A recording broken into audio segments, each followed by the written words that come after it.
She always bought the cheapest tube of ground beef at the store, the one nobody else wanted because it looked ugly. My grandmother stretched that 1 pound into 3 different meals before the week was over. She never owned a cookbook. Ground beef was the one thing every family could afford in the 1970s, and the women who cooked with it turned a few cents worth of meat into suppers that held a household together. Number 19 on this list was a recipe her church circle traded like currency. And number 7 sat on tables from Ohio to Oklahoma, and most people alive today have never heard of it. These were not fancy meals. They were proof that feeding a family well had nothing to do with money. So hit subscribe and settle in, because here are 30 cheap ground beef recipes from the 1970s that are too good to forget. Number 30. Shipwreck casserole. You layered everything raw in a baking dish and walked away. Ground beef on the bottom, then sliced potatoes, sliced onions, a can of kidney beans, a can of tomato soup, and salt and pepper. You put the lid on, slid it into the oven at 350, and left it alone for 90 minutes. No browning, no stirring, no watching. When you pulled it out, the meat had rendered into the beans and the potatoes were soft all the way through. The name came from the idea that you threw in whatever had not sunk yet. It cost almost nothing and fed a table of 5 without complaint. And nobody wrote it down because there was nothing to write. You just stacked things in a dish and let the oven do the thinking. Number 29. Hamburger corn pone pie. You browned ground beef with diced onion and stirred in a can of tomato sauce, a handful of chili powder, and a can of drained whole kernel corn. That went into a greased baking dish. On top, you spread a thick layer of cornbread batter, the kind made from yellow cornmeal, 1 egg, and a splash of milk. 25 minutes at 400 degrees, and the cornbread rose golden brown over a bubbling layer of spiced beef.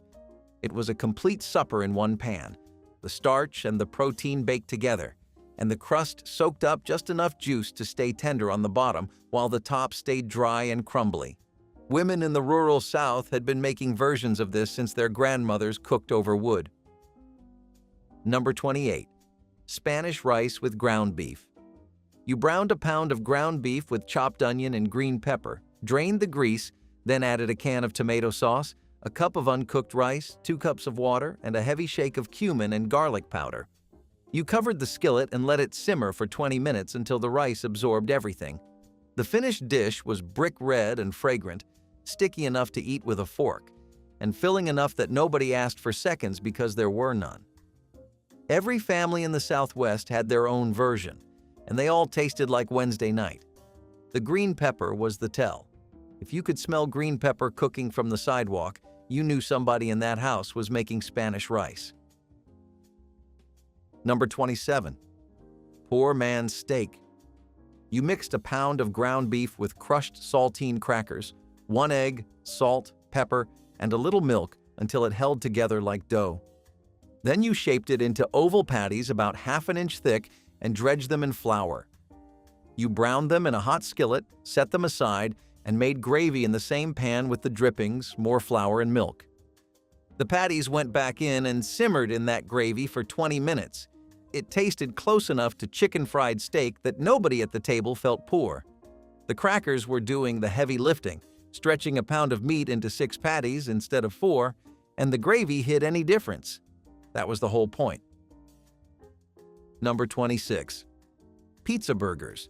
You browned ground beef and stirred in a small can of tomato paste, a teaspoon of oregano, garlic powder, and a pinch of sugar. You spooned the mixture onto split hamburger buns, laid a slice of mozzarella on each one, and ran them under the broiler until the cheese bubbled and browned at the edges. Kids went wild for these because they tasted like pizza, but looked like something from a diner.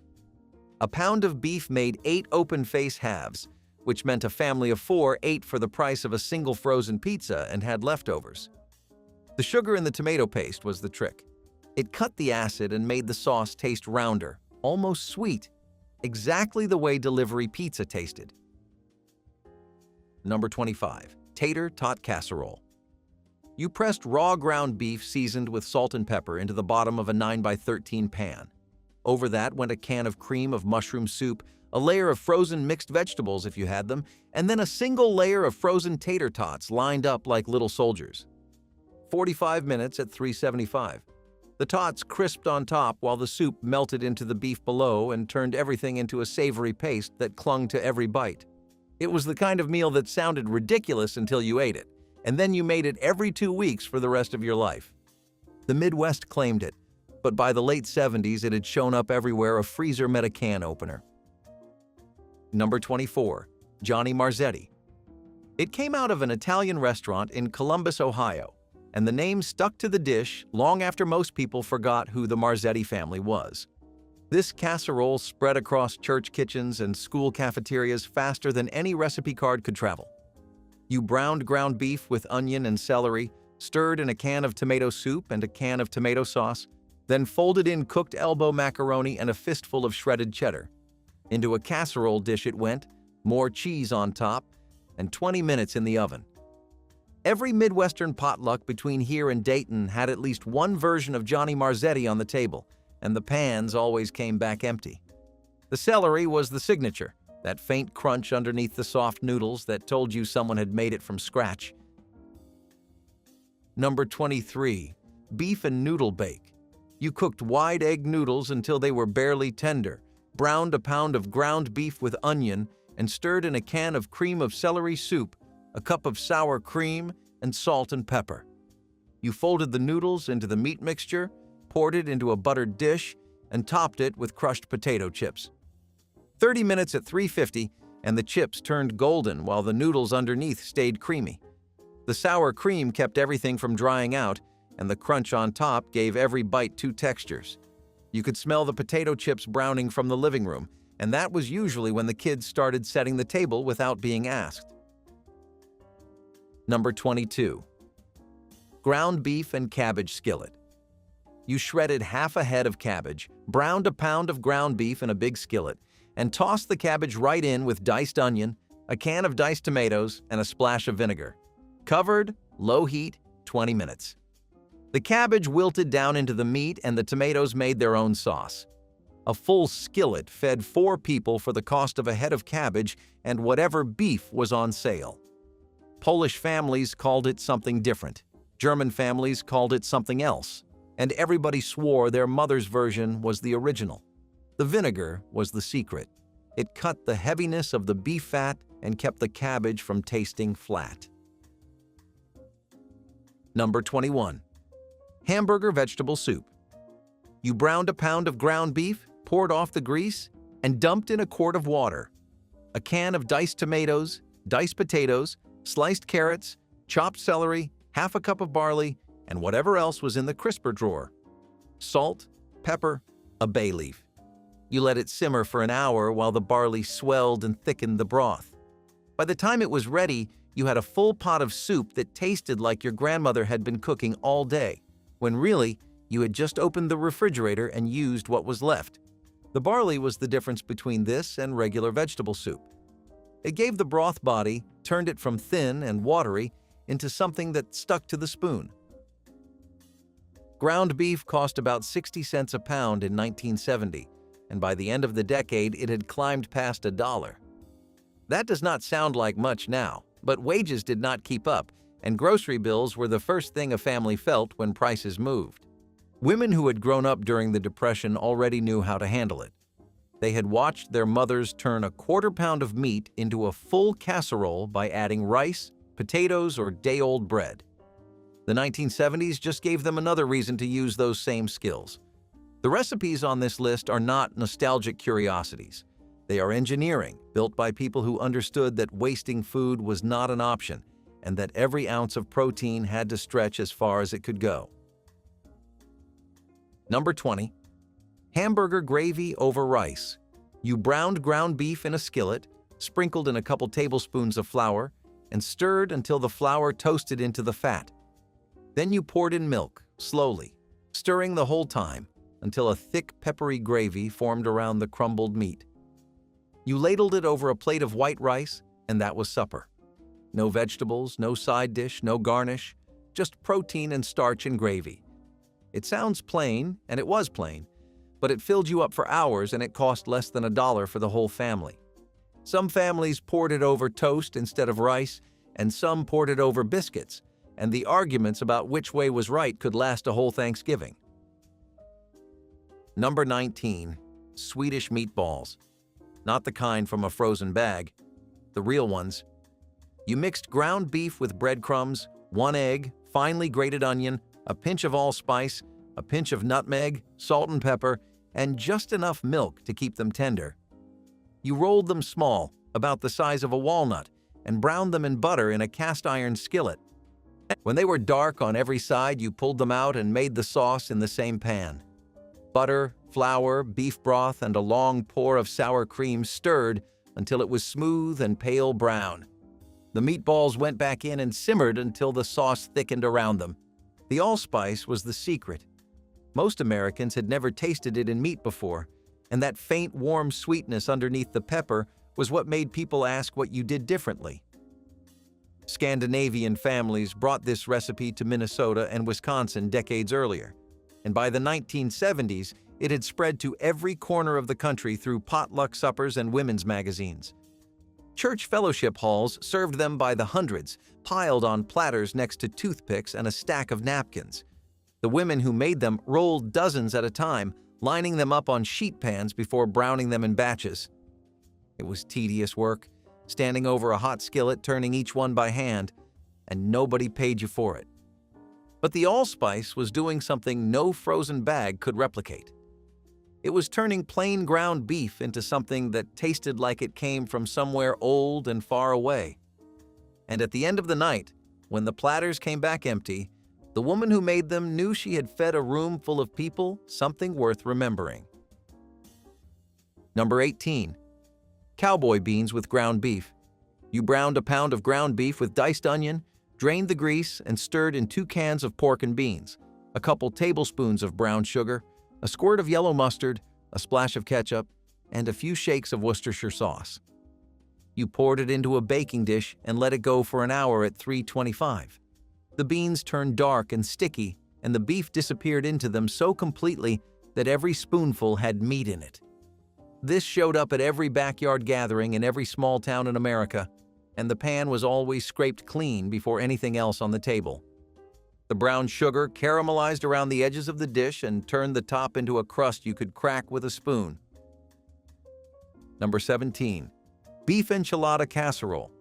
You browned ground beef, stirred in a can of enchilada sauce and a can of drained beans, then layered it in a baking dish with torn corn tortillas and shredded cheddar. 3 layers, sauce on top, more cheese, and 30 minutes in the oven.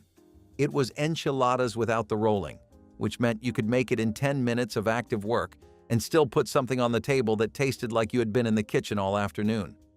The tortillas softened into the sauce and turned almost silky, and the edges where the cheese hit the hot glass crisped into little chips. That crispy cheese edge was the part everybody fought over, and the smart ones cut their portion from the corner of the pan where there was more of it. Number 16. Cheeseburger macaroni. You browned ground beef, drained it, tossed in cooked elbow macaroni, stirred in a can of tomato soup, a handful of shredded American cheese, and a teaspoon of mustard. 5 minutes on medium heat and the cheese melted into the tomato and coated every noodle. It was the homemade version of what came in a box, except it tasted better because you controlled the salt, and the cheese was real. Kids could not tell the difference. Adults could, and they liked the homemade one more because it reminded them of how their mothers made it before the boxed kind existed. The mustard was the key. Without it, the sauce tasted flat, but with just a teaspoon, it woke everything up. Number 15. Ground beef hash brown casserole. You pressed a layer of frozen shredded hash browns into a buttered baking dish, spread browned and seasoned ground beef over the top, poured a mixture of cream of mushroom soup and sour cream over everything, and covered it with shredded cheddar. 45 minutes covered, 15 uncovered to brown the cheese. The hash browns on the bottom crisped against the hot glass, while the ones in the middle soaked up the soup and turned creamy. 1 dish, 1 oven, and dinner for 6 without a single complaint about what was for supper. The frozen hash browns were the shortcut that made it possible on a weeknight, and nobody judged you for it because everybody used them. Number 14. Biscuit-topped beef bake. You browned a pound of ground beef with chopped onion and green pepper, stirred in a can of tomato sauce, a can of drained corn, salt, pepper, and a teaspoon of chili powder. That filling went into a square baking dish. On top, you placed rounds of biscuit dough, cut from a basic recipe of flour, baking powder, shortening, and milk. 15 minutes at 425, and the biscuits rose tall and golden while the beef mixture bubbled up between them. The bottom of each biscuit soaked up just enough tomato juice to turn soft and savory, while the top stayed flaky and dry. This was the kind of recipe that showed up in spiral-bound church cookbooks from Topeka to Tulsa. A woman named it something different in every congregation, but the bones were always the same. Seasoned beef, something starchy on top, bake until golden. The genius was in the biscuit. Homemade biscuit dough cost nearly nothing. Flour, shortening, and a splash of milk. And when those biscuits puffed up over that spiced ground beef, the whole kitchen smelled like a real supper, the kind that made you set the table instead of eating over the sink. The women who contributed this to their church cookbook never put their name on it. They just wrote the ingredients on an index card and slid it into the collection box, and it ended up between Jell-O salad and banana bread on page 47. Nobody photographed it. Nobody posted it anywhere. But 50 years later, somebody's granddaughter is still making it from that same index card. The handwriting faded, the card stained with tomato sauce, the biscuit recipe memorized by now. It outlasted every fad diet and every fast food chain that tried to replace it, because a hot biscuit over spiced beef does not need a brand name. There is something worth saying about the women who made these meals. They did not call themselves chefs. Most of them never used the word recipe unless they were copying one off a soup can label. They learned by watching. They measured by feel. A handful of this, a shake of that, a little more if the pan looked dry. The kitchens they worked in were small and hot, the stoves were old, and the budgets were fixed. But they fed families that sat down together at a table, ate until they were full, and got up grateful. That is not a small thing. In a decade when food companies were pushing frozen dinners and instant everything, these women kept cooking from scratch because they knew it mattered, even if nobody thanked them for it. Number 13. Upside-down meatloaf. Instead of shaping a loaf on a sheet pan, you pressed seasoned ground beef mixed with breadcrumbs, egg, and ketchup into a bundt pan. You baked it at 350 for about an hour, then flipped it onto a platter. The ring shape meant it cooked evenly, the center stayed moist, and when you sliced it, the pieces were uniform and neat. Some women filled the center with mashed potatoes, others poured gravy into the hole like a moat. It was meatloaf dressed up for company, made from the exact same ingredients as the plain kind, just presented like it cost more than it did. The bundt pan was sitting in the cabinet doing nothing between birthdays, and somebody figured out it could do more than bake a cake. Number 12. Picadillo. Ground beef browned with garlic, onion, diced tomatoes, green olives, raisins, and cumin. The olives gave it a briny edge, and the raisins added a sweetness that caught you off guard every time. You spooned it over white rice or stuffed it into tortillas, and either way, it was a full meal in under 30 minutes. Cuban and Mexican families had been making this for generations, and by the 1970s, it had found its way into American kitchens through neighbors, co-workers, and the backs of spice jars. The raisins were the ingredient most people left out the first time and added back the second time, because without them, it was just seasoned beef. And with them, it was something you remembered. Number 11. Beef barbecue cups. You browned ground beef, stirred in barbecue sauce, a little brown sugar, and a tablespoon of vinegar. Then you pressed rounds of canned biscuit dough into greased muffin tins, spooned the beef mixture in, and topped each one with shredded cheddar. 12 minutes at 400 degrees and you had a dozen little cups with a golden shell and a saucy beef center. These showed up at school fundraisers, scout meetings, and weeknight suppers when time was short and mouths were many. Finger food made from pantry staples, and every kid who ate one asked for two more. A dozen of these used half a pound of beef, which meant you could stretch a single package into 2 batches and still have sauce left over. Number 10. Mexican cornbread casserole. You poured half a batch of cornbread batter into a greased skillet, spread a layer of browned and seasoned ground beef mixed with canned chili beans and diced green chilies over it, then topped with the rest of the batter and a blanket of shredded cheese. 30 minutes in the oven and the cornbread baked around the filling like a savory cake. When you cut into it, the layers held together, beef in the middle, golden bread on top and bottom. 1 skillet, 1 oven, no side dishes necessary. The green chilies gave it just enough heat to warm your chest without making the kids reach for a glass of milk. The grocery store in the 1970s did not look like it does today. There were no organic labels, no grass-fed sections, no meal kits wrapped in plastic. There was a meat counter, a produce aisle, and a wall of canned goods. Ground beef sat behind the glass in red and white trays, and the butcher knew your name if you came in every week. A family did not choose between brands of ground beef. They chose between regular and lean, and most of them chose regular because it was cheaper, and the fat was what made everything taste good. That simplicity was a kind of freedom. You did not need a recipe app or a grocery delivery service. You needed a pound of beef, a can of something, and a hot oven. Number 9. Hamburger stew.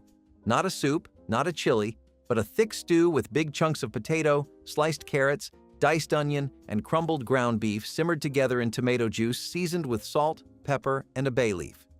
You cooked it low and slow on the stovetop for about an hour until the potatoes started to break apart and thicken the liquid on their own. No flour, no roux, just the starch from the potatoes doing the work. A pot of this fed a family for 2 nights, and on the second night, it was better because the flavors had time to settle in. You reheated it slowly on the stove, never the microwave, and the broth had darkened and thickened overnight into something that clung to the spoon. Number 8. Skillet beef and rice. You browned ground beef with onion, stirred in a cup of uncooked long grain rice, a can of beef broth, a can of cream of mushroom soup, and a cup of water. Covered, low heat, 25 minutes. The rice absorbed the broth and the soup turned into a creamy coating that held everything together. 1 skillet, no draining, no baking, no transferring to a dish. You ate straight from the pan and washed one thing when it was over. That kind of efficiency mattered when you had 3 kids, a job, and 45 minutes between walking in the door and sitting down to eat. The rice on the bottom of the skillet always got a little crispy, and that was the best part. Number 7. Meat and potato pie. You lined a pie plate with a bottom crust, filled it with browned ground beef mixed with diced cooked potatoes, peas, diced carrots, and a thick gravy made from drippings, flour, and broth. Top crust on, crimped edges, a few slits in the center, and 40 minutes at 375. When you cut into it, the filling held together like a slice of savory pie, the crust flaky and golden, the gravy sealed inside. This was a meal that made people sit up straight. It looked like effort. It tasted like a holiday, and it was really just ground beef and potatoes in a pie shell, dressed up with a crust and served on a plate instead of scooped from a skillet.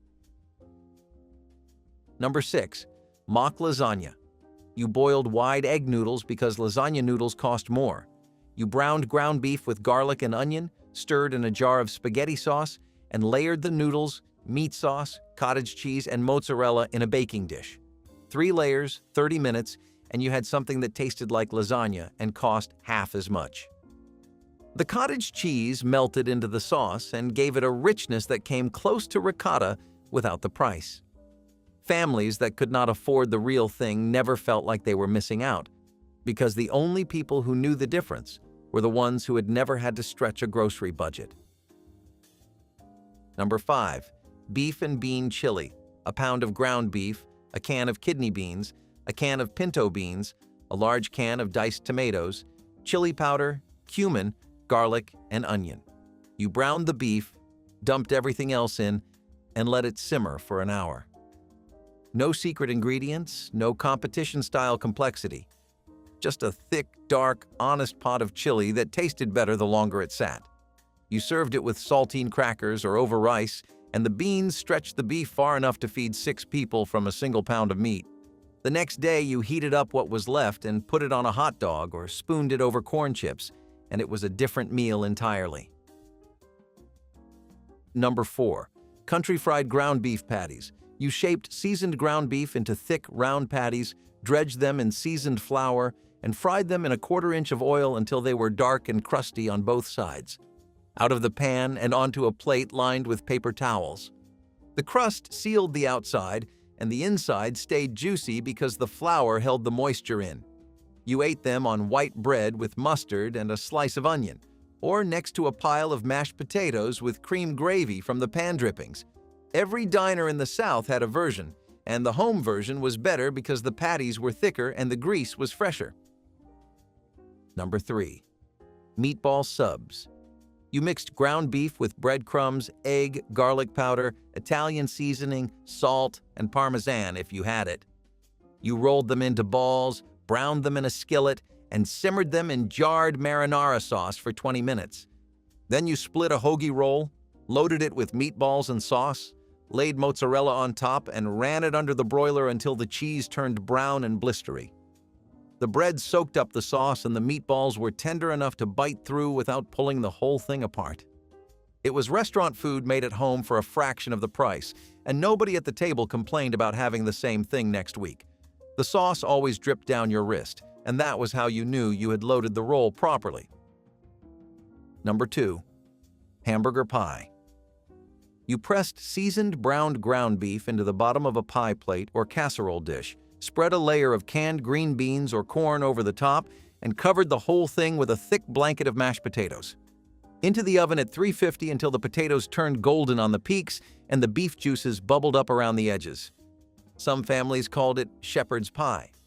Nobody cared about the name. They cared that it was hot and filling and tasted like a full dinner in one dish. The mashed potatoes browned on top and stayed creamy underneath. It was the last meal my grandmother taught me to make, and she said if I could cook this, I would never go hungry. Number 1. Ground beef and potato skillet.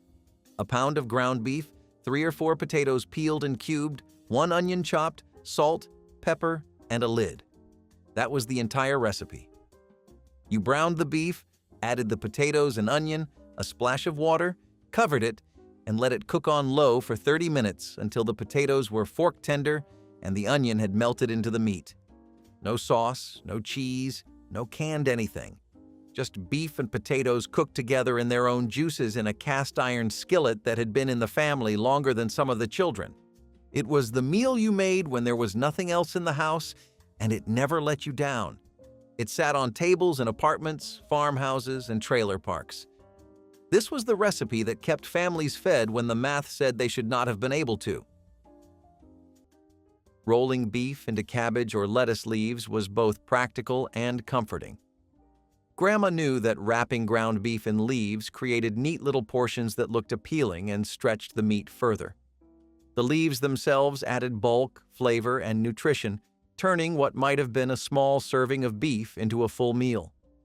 Cabbage leaves simmered in tomato sauce gave you stuffed rolls, while lettuce leaves made lighter versions that could be eaten fresh. It was an adaptable trick that suited both hearty winter dinners and lighter summer meals. For families, it provided variety while still relying on the same core ingredient. Kids often loved the novelty of unwrapping the rolls, while adults appreciated how filling they were. This method also meant no one felt shortchanged, even if the beef inside was just a small portion. It was a dish of care and intention, built from the desire to make meals stretch without sacrificing comfort.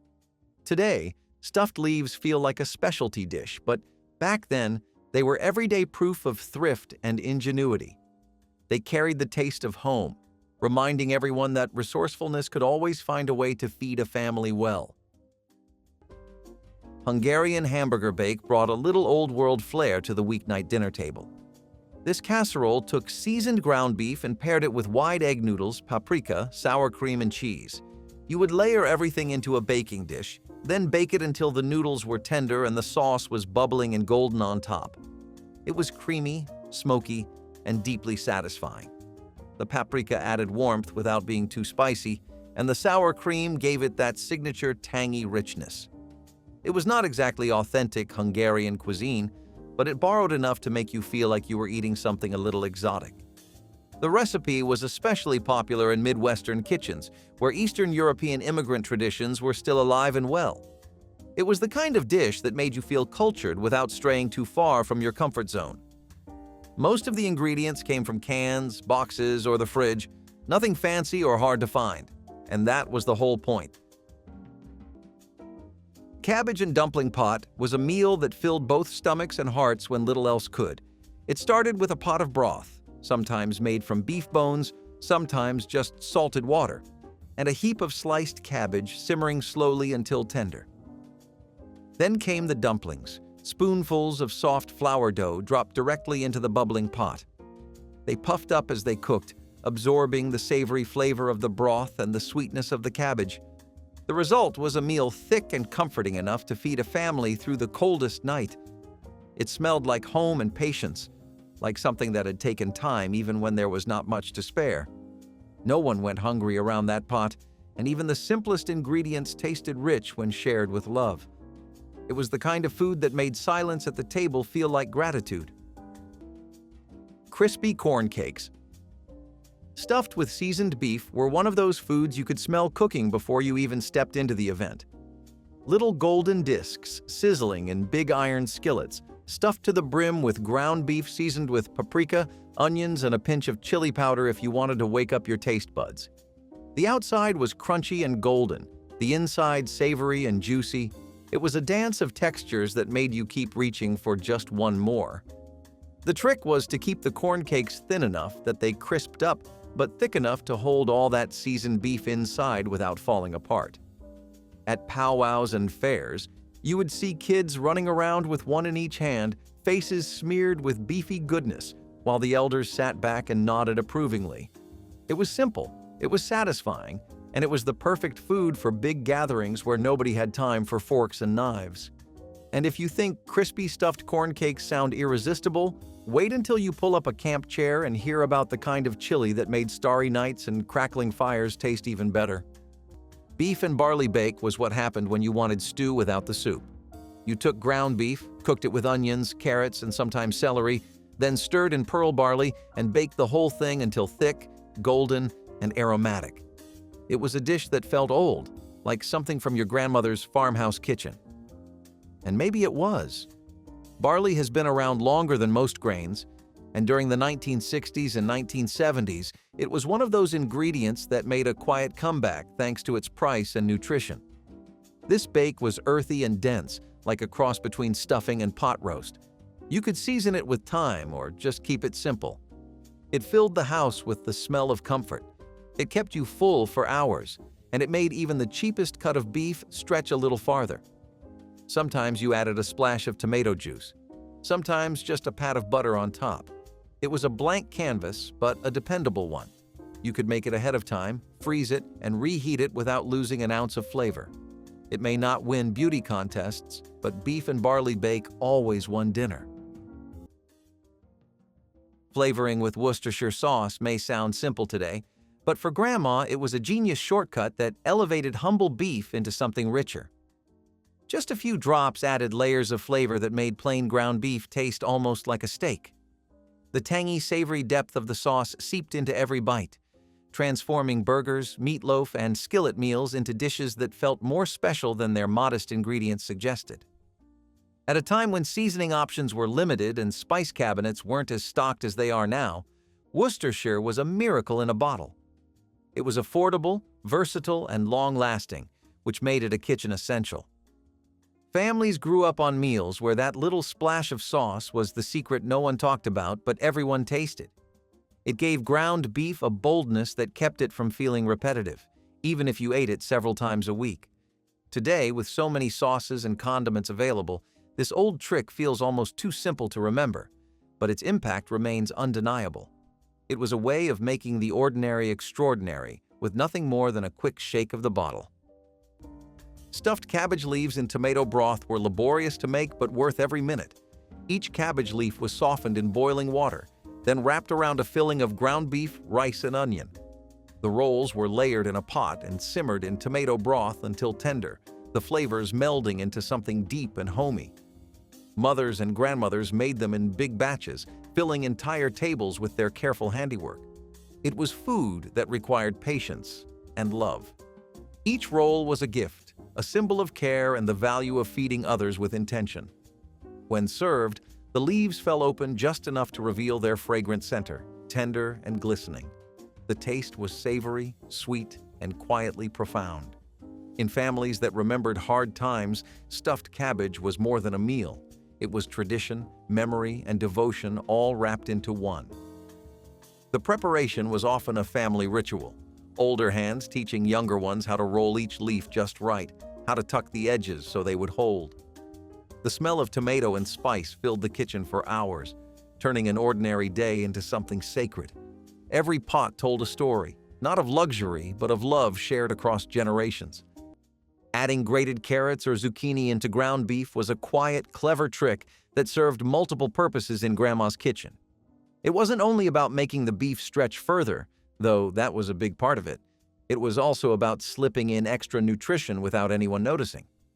Carrots added a natural sweetness that balanced savory flavors, while zucchini added moisture that kept burgers, meatloaf, or casseroles from drying out. Grating the vegetables fine meant they disappeared right into the beef, and kids usually had no idea they were eating vegetables at all.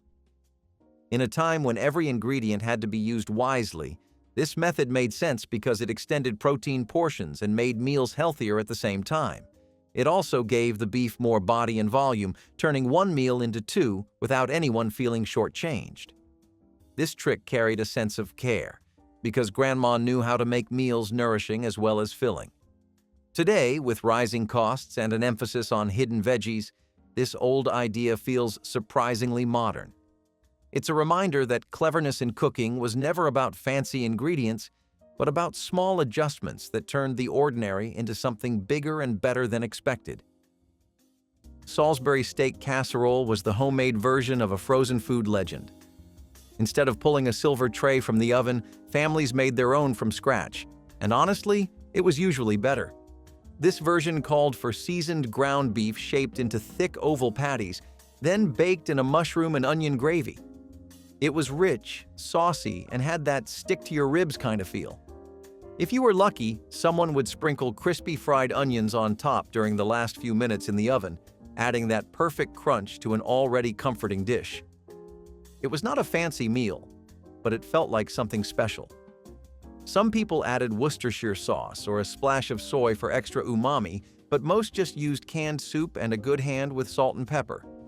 You would serve it with mashed potatoes, egg noodles, or a slice of white bread to sop up all that gravy. Kids loved it because it tasted like fast food. Adults loved it because it was hearty and cheap. Ground beef and cabbage gravy over bread was the meal you made when there was almost nothing left, and somehow it still tasted like kindness. Ground beef browned with onions and cabbage made a quick, rich gravy thickened with flour and broth. It was spooned over day-old bread or toast, soaking in until it became soft and savory. The first bite warmed the chest. The second reminded you that a meal could still feel generous even when it was not. Families called it poor man's stew, but there was dignity in its making. The cabbage stretched the meat, the bread caught every drop of flavor, and together they became something greater than the sum of their parts. It was not about indulgence. It was about care and making sure everyone got their share. Ground beef and roasted pumpkin stew was proof that simple ingredients could make meals fit for kings, or at least tired farmers at the end of a long day. Chunks of roasted pumpkin, sweet and caramelized around the edges, were simmered slow with seasoned ground beef, a splash of broth, and whatever herbs were growing out back. The pumpkin melted just enough to thicken the stew without turning it to mush, giving every bite a natural sweetness that played perfectly against the savory beef. Ladled into big bowls and eaten with hunks of bread or thick corn cakes, it was a harvest meal through and through. The best part was how it changed depending on what you had. Sometimes wild herbs, sometimes a handful of dried berries thrown in for a tangy surprise. It was all about using what the earth gave you and making something unforgettable with it. And if you think beef and pumpkin make a strong team, just wait until you taste smoky ground beef laced with the wild kiss of mint and juniper berries. Ground beef. Hot dish was the heart of the Midwest in a single baking pan. Ground beef browned with onions, noodles, cabbage, and canned soup came together in layers of creamy, cozy satisfaction. It was not fancy. It was practical, filling, and made with love. The cream of mushroom was the secret ingredient that turned scraps into something indulgent. Housewives baked it until bubbling, the top golden, the aroma filling every corner of the house. It was a dish that brought families together without fanfare, eaten from mismatched plates at kitchen tables worn smooth by years of use. The hot dish represented a generation's creativity, proof that with a few cans, some leftovers, and a bit of heart, anyone could feed a family well. It was the kind of meal that left no one hungry and no one forgotten. Some topped it with breadcrumbs or tater tots, giving it a little crunch to contrast the creamy middle. Others swapped ingredients as needed, corn for noodles, cabbage for peas, but the result was always the same, something comforting, familiar, and warm. Ground beef hot dish was more than food. It was connection, community, and the taste of shared survival wrapped in steam and love. Tamale pie with cornmeal crust was the Southwest's answer to a casserole, and it had attitude. The bottom was a savory mix of ground beef, onions, garlic, and chili powder, often with canned tomatoes or beans tossed in for volume. That got spooned into a deep dish. Then came the real star, a thick layer of cheesy cornmeal batter, sometimes spiked with jalapenos or creamed corn, poured over the top and baked until golden. When it came out of the oven, the cornmeal topping had puffed slightly, absorbing just enough of the sauce below to stay moist but never soggy. It smelled like campfire nights and school lunch lines. Tamale pie was bold, spicy, and comforting all at once. It let home cooks experiment with heat and seasoning, especially when taco kits were still new and exciting. You did not need to know how to make tamales to enjoy the flavor. Just beef, cornmeal, and some courage. The recipe showed up in Western and Southwestern cookbooks and made its way across the country in the back pockets of families looking for something different. It was not traditional, but it did not need to be. Tamale pie was its own thing, and that was more than enough. Using ketchup as a glaze was one of those simple touches that gave meatloaf its unmistakable look and flavor. Spread over the top before baking, the ketchup caramelized in the oven, turning into a sticky, sweet coating that balanced the savory beef beneath. It added color that made the dish look more appealing, and kids often loved that familiar, tangy sweetness. For families who grew up on this dish, the glaze became as iconic as the loaf itself. It was an inexpensive trick that elevated plain ground beef into something memorable and comforting. Even today, many people still crave that shiny red topping, not just for the taste, but for the nostalgia it carries. This glaze proved that even a humble pantry item could become the finishing touch that defined a meal. It was never about extravagance, but about turning the ordinary into something people remembered long after dinner was done. Cabbage and rice bake was an act of comfort disguised as frugality. Leftover rice met cabbage and beef in a casserole dish, topped with breadcrumbs or a drizzle of milk to keep it moist. It baked until tender, the top golden, the smell rich and homey. This dish was how families turned scarcity into satisfaction.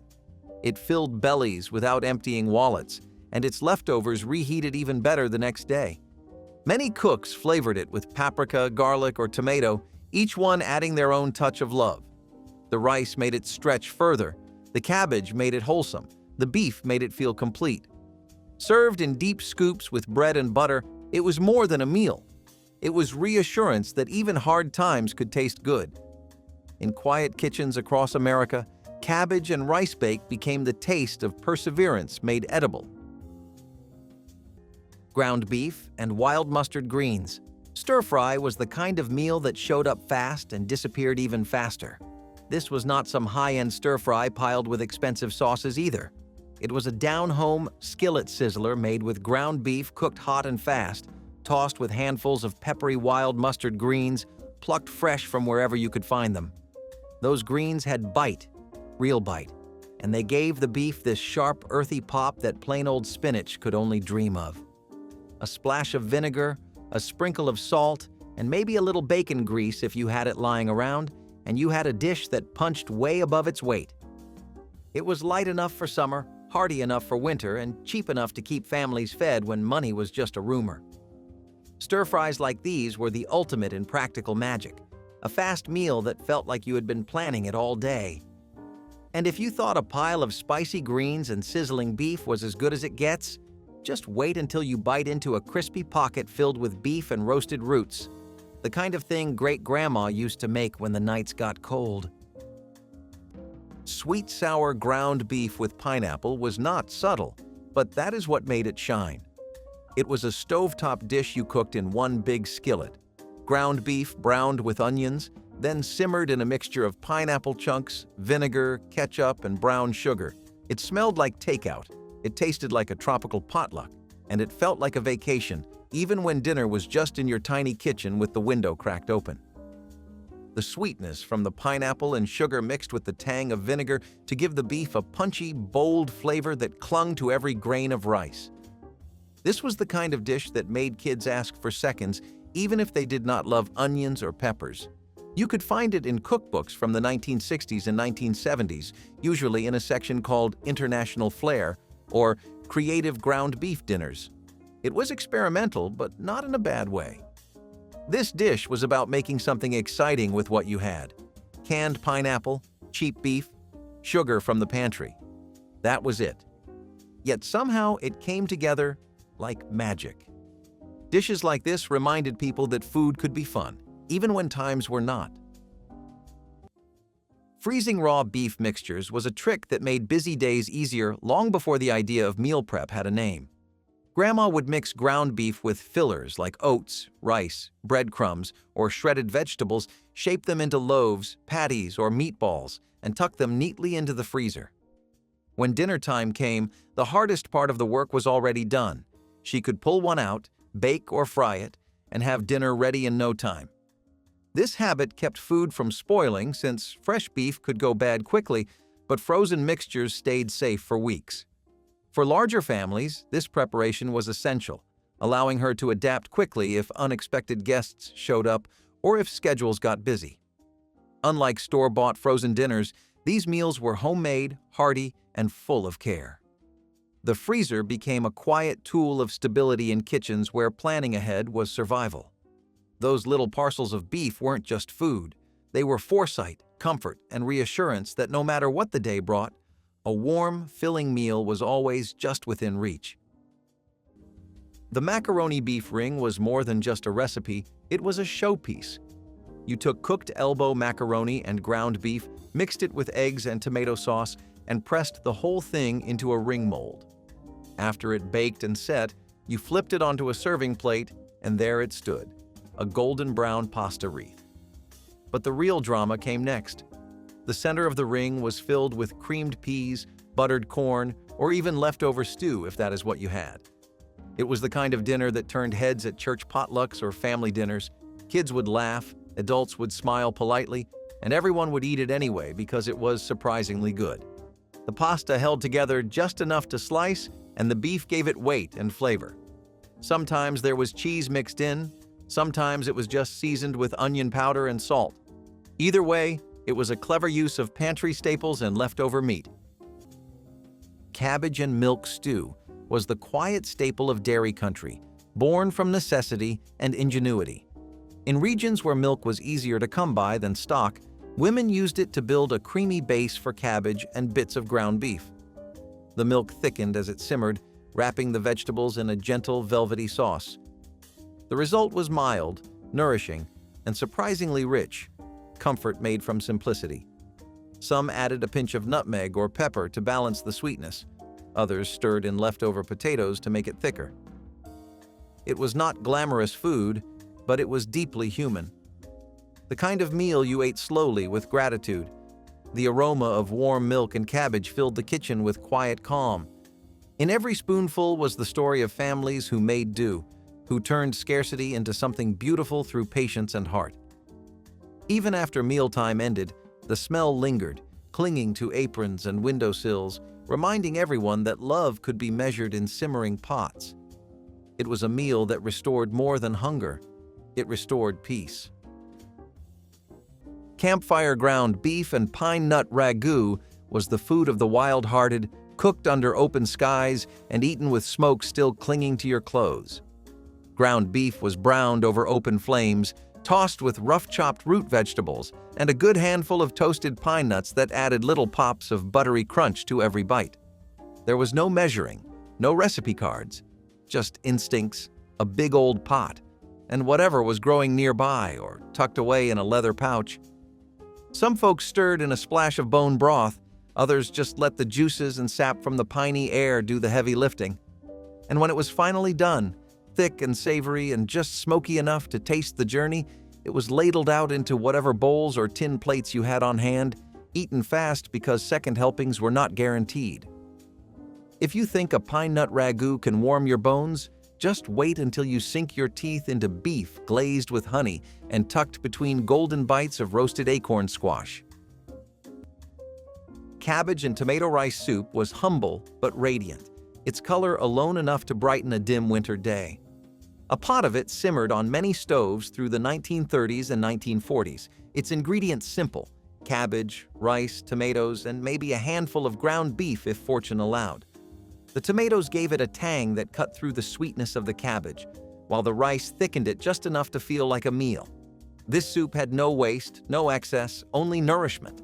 It filled homes with the scent of simmering comfort, proof that even the poorest kitchens could make something deeply satisfying.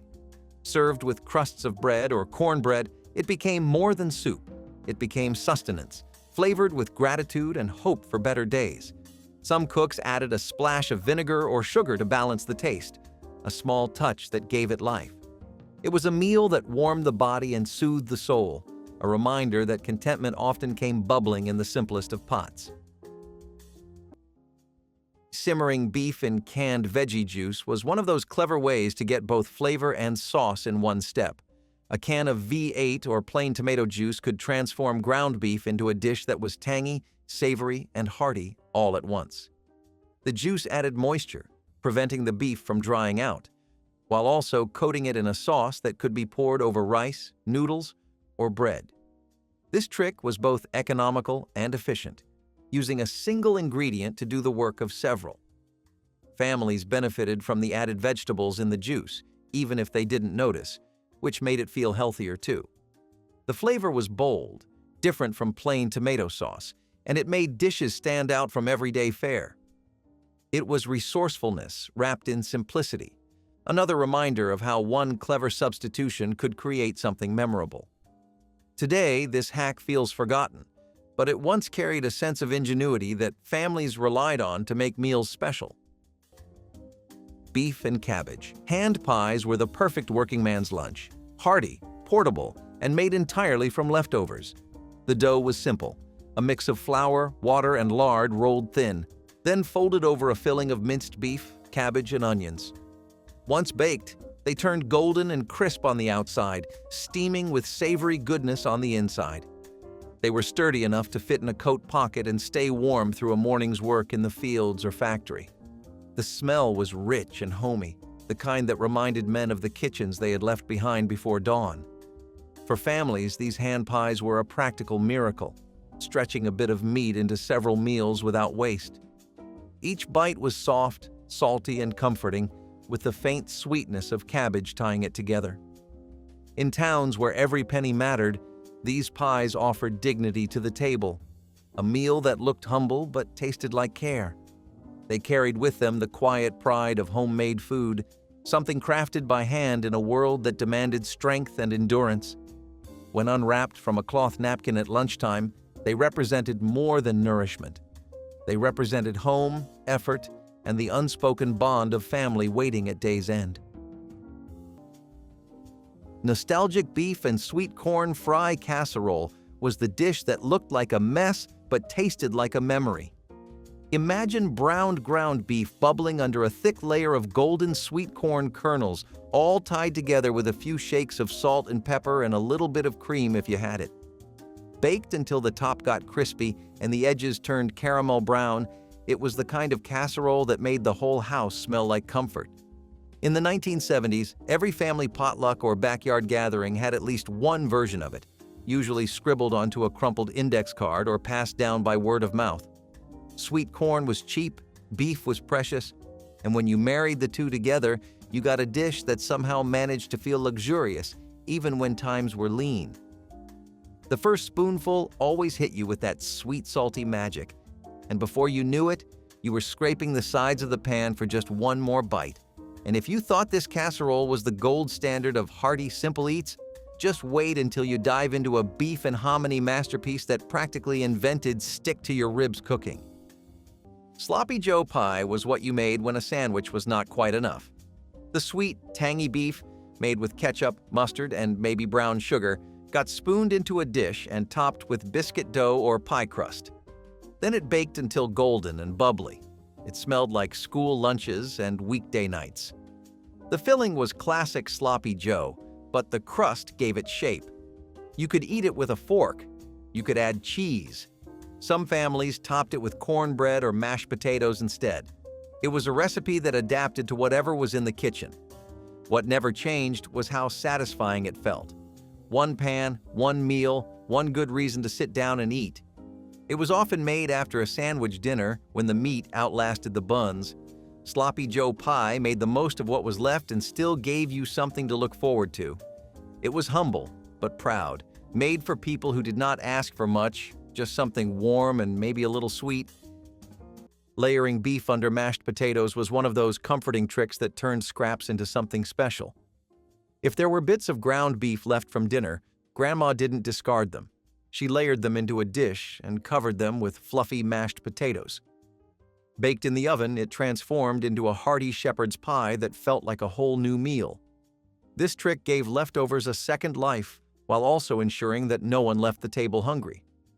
The contrast between the savory beef and creamy potatoes made it a family favorite, even if it began as scraps.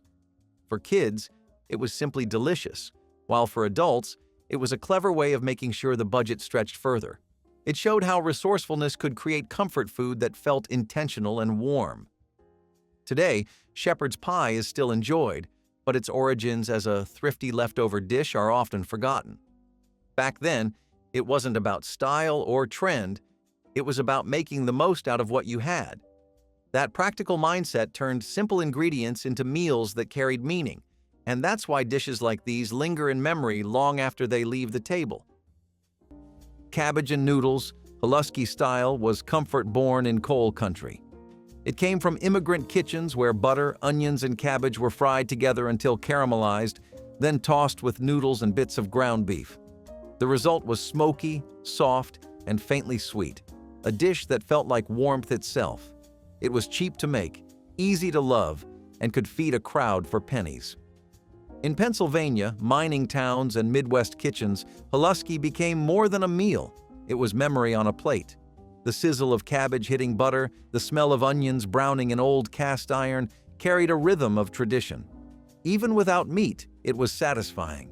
With it, it became a small feast. Served in big enamel bowls, it spoke of perseverance, of families who worked hard, prayed often, and found joy wherever they could.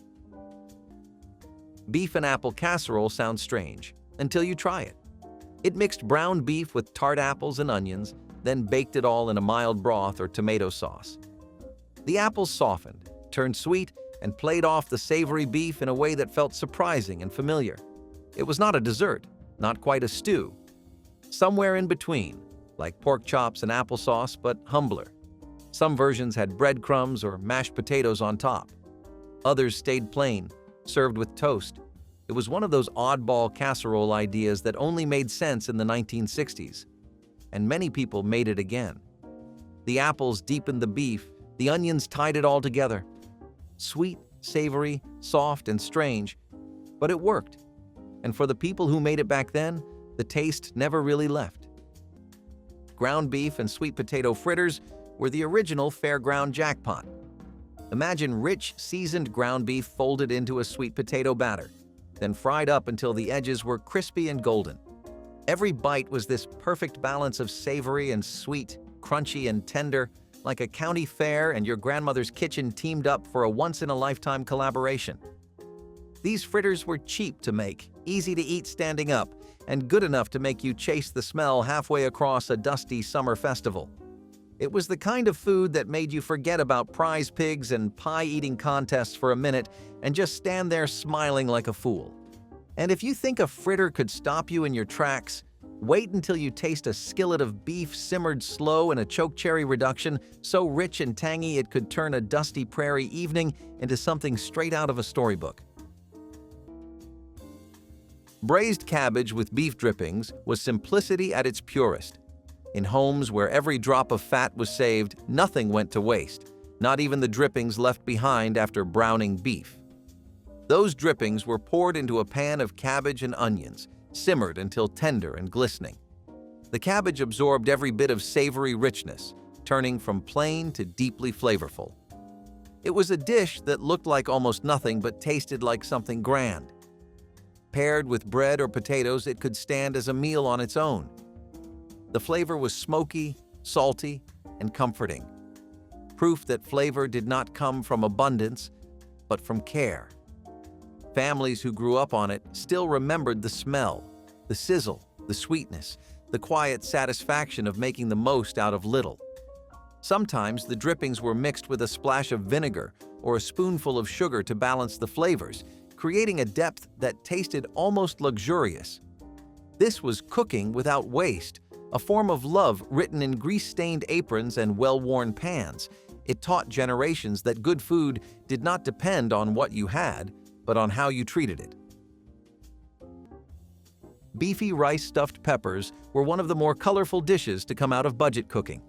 Bright bell peppers were hollowed out and filled with a mixture of cooked white rice, browned ground beef, diced onions, and canned tomato sauce. Everything got packed tight and placed upright in a baking dish, then simmered slowly in tomato broth until the peppers turned soft and sweet. It was a one-pan miracle that looked fancier than it actually was. Before wild rice and quinoa became household staples, plain white rice was the backbone of most dinner tables. It made the meat stretch farther and absorbed all the flavor. These stuffed peppers were part comfort, part presentation, and part good housekeeping. They made use of odds and ends from the fridge and felt like something you could serve to guests or just eat cold the next day. Sometimes they were topped with breadcrumbs or cheese. Sometimes they were plain. Either way, they filled the plate and the belly. You might not find them often now, but there was a time when they were everywhere. From potlucks to picnics, from lunch boxes to leftover nights, they were flavorful, practical, and proud of being a little bit extra. That is 30 ground beef recipes from the 1970s that deserve to be remembered. Pick one this week. Brown the beef, open the can, set the table. And when you sit down to eat, do not stand over the counter. Sit at the table, even if you are eating alone. That was the whole lesson these recipes taught. If your family had a ground beef recipe that should have been on this list, put it in the comments. I read every single one. Until next time, take care of yourself.